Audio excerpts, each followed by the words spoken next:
President Trump unleashing on Democrats in his fiercest support yet of his Supreme Court nominee, Brett Kavanaugh.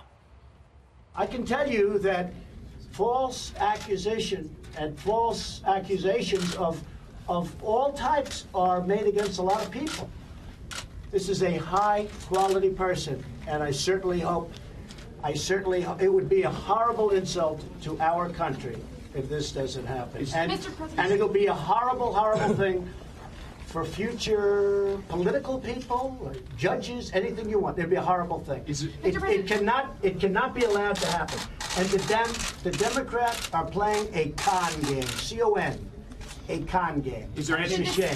And they know it's a con game. The second accuser has nothing. The second accuser doesn't even know. She thinks maybe it could have been him, maybe not. She admits that she was drunk. She admits time lapses. He's startled. He can't believe this is happening. His wife is devastated. His children are devastated. I don't mean they're like, oh, gee, I'm a little unhappy. They're devastated. Meanwhile, Senate Democrats are continuing to prove that the facts don't matter with a new wave of smears against Kavanaugh. The second thing about that interview was when he said that he actually downplayed his drinking, and he said he never really blacked out, so he didn't remember things. I mean, those are things that really go to credibility, given some of the stories circulating out there. I've heard from both sides, and I believe Dr. Blasey Ford and I believe Ms. Ramirez. Both of their stories are credible, unlike his, where he wouldn't actually answer the question or say why he wouldn't be interviewed by the FBI. That's not the response of someone who wants to plead his innocence. It is Judge Kavanaugh who is seeking a lifetime appointment to the Supreme Court and who I think now bears the burden of disproving these allegations rather than Dr. Ford and Ms. Ramirez, who should be dismissed with slanderous accusations.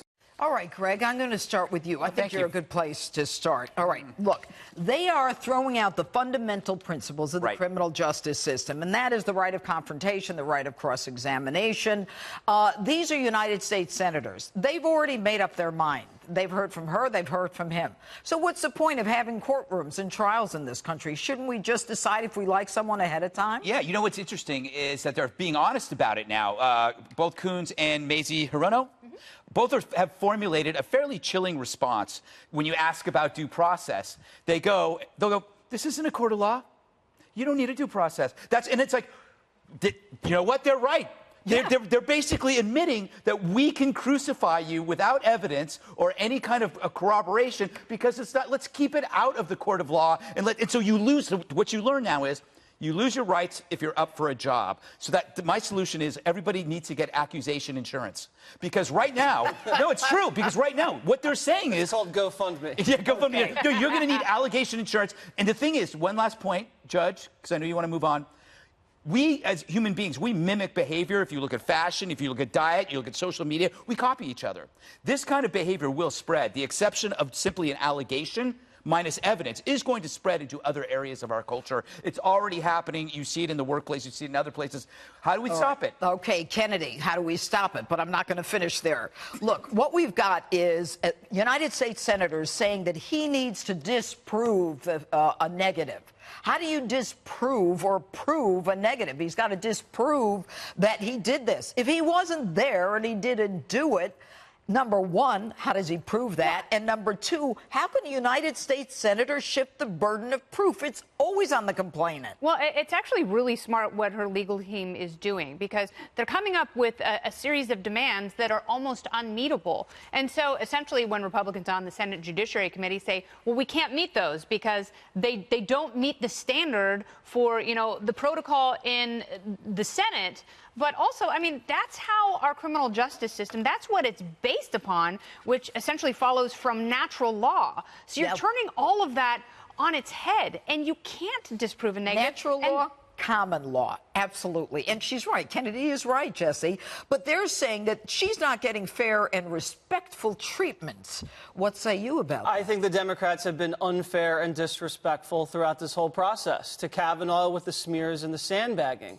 Listen, everything they've done has been political. The timing, the demands, the entourage surrounding this person. So you know what the Republicans said? They said, okay, let's take politics out of it. We're not going to question her. We're going to appoint a independent sex crimes prosecutor, female, who knows what she's talking about, and she will be the ones to ask the questions, not the politicians. And then the Democrats turn around and scream and said, this is unfair, this is going to create a circus. They've been the ones creating the circus here, and this type of person has been used before in Watergate, in Iran-Contra, as well as mafia hearings. So there's nothing new to this. An outside attorney bringing in an outside attorney by the committee. There's nothing new to this, and the Democrats are just complaining because I don't believe that Ford will look good being questioned by a female experienced litigator with the story that she has. I think her story will not hold up well, and that's the reason the Democrats are upset about this. All right. Now, I haven't heard a word here that indicates, because the judge started up by saying Democrats are smearing Judge Kavanaugh. I haven't heard a word of smear, but here's what I he's guilty. No, he's guilty. Innocent. That is a smear. Hold on. That's not a smear. That he's guilty without evidence. He's an attempted rapist. I tell you what. That's a smear. Let me talk for a second, and then you can respond. Go ahead. Go. But clearly, this is not a court. This is a Senate confirmation hearing. And you have an opportunity here for the judge to testify, to say whatever he wants. Right. Nobody has heard from Ms. Ford yet. It's also not a word. The second thing, the second thing to say, hang on, Kennedy. The second thing to say here is they are bringing in a woman lawyer because they've got 11 men on the Republican side, yeah, and they are embarrassed. So they can't win. If they bring in a man, they can't win. A woman, they can't win. They can win, but what they've got to do is they've got to give her a fair opportunity. Okay, so what her think lawyers have said is, hey, wait a second, we're not coming in here to be beaten up by somebody who's a criminal defense or a criminal investigator. Prosecutor. You refuse to even have the FBI investigate. No, well, you let me ask you refuse this, to have They Mark want Let me ask you beaten this. up by The white male rules are senators, very not simple. by an experienced prosecutor. They're the senators. Why shouldn't they do the Because questioning? But they the big balked thing at here it, is Juan. they refuse to have Mark Judge, this guy who's now hiding out, who says that he was involved with drinking escapades Because once you let one witness come in, they're going to line up 7 or 8 or 9 Well, different wait a witnesses. second. A minute and ago then you're you going to said, draw it out until but Jesse, November. Jesse, you said a minute ago, why are they rushing this? What's going on? Wait a second. The only reason why it's being rushed is because Feinstein delayed it for a whole month and a half. No. You guys put delayed it for yourself in a 36 situation- In other years. words, Jesse, and I can't believe this. In other words, you would say ignore the woman, especially Ignore after the she woman. takes the risk She's of been coming asked to forward. testify for a week and a Okay, half. you want All it right. both ways. Here's the Okay, problem. okay.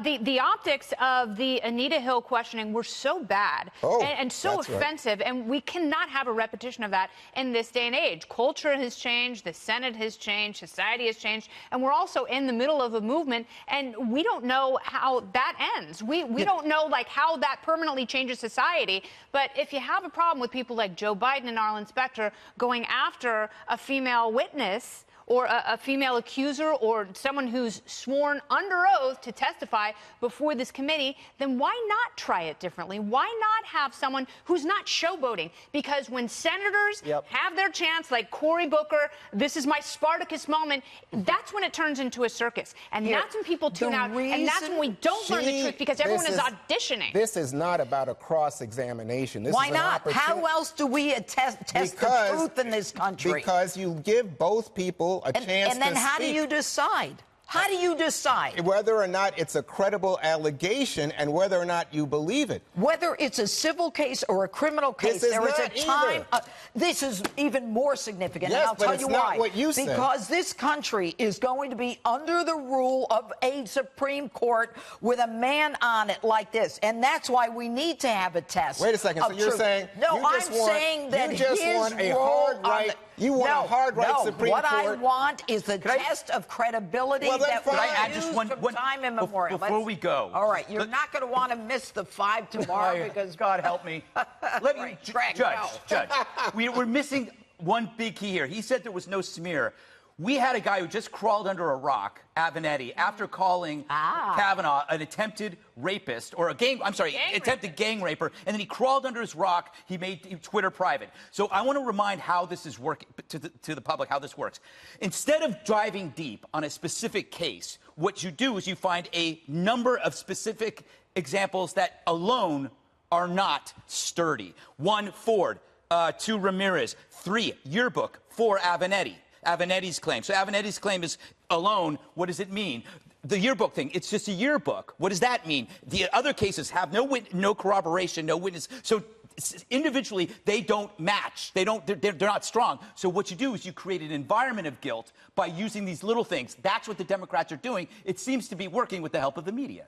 It is working because the more complainants you bring in, the fewer that have to be tested by the rules of credibility that we have used from time immemorial. Also, these women are all idiots in your opinion. I'm not and they're saying just no, the yearbook is. No, Juan, a yearbook isn't even human. Wait a minute, I'm not going to let you get away with that, Juan. They're not credited for willing to stand up and put themselves do you think they're going to show up? And if they don't show up, what does that tell you? Well, I would think that they What does that tell you? I would hope they would show up. Why would you think they don't? What if they don't? I don't know. Why do you say that? Because you wish they wouldn't. No, that's not true. Do you think Avenetti's going to show up on TV tonight? I don't know. Do you think he's going to show up? I don't know. I don't think he's. But I don't think that says anything about Blasey Ford. All right, now they want me to tease again. Why wouldn't you let her testify? You're not going to want to miss the fight tomorrow because President Trump is holding a press conference at 5 p.m. Eastern. Stop it. We will be bringing it to you live.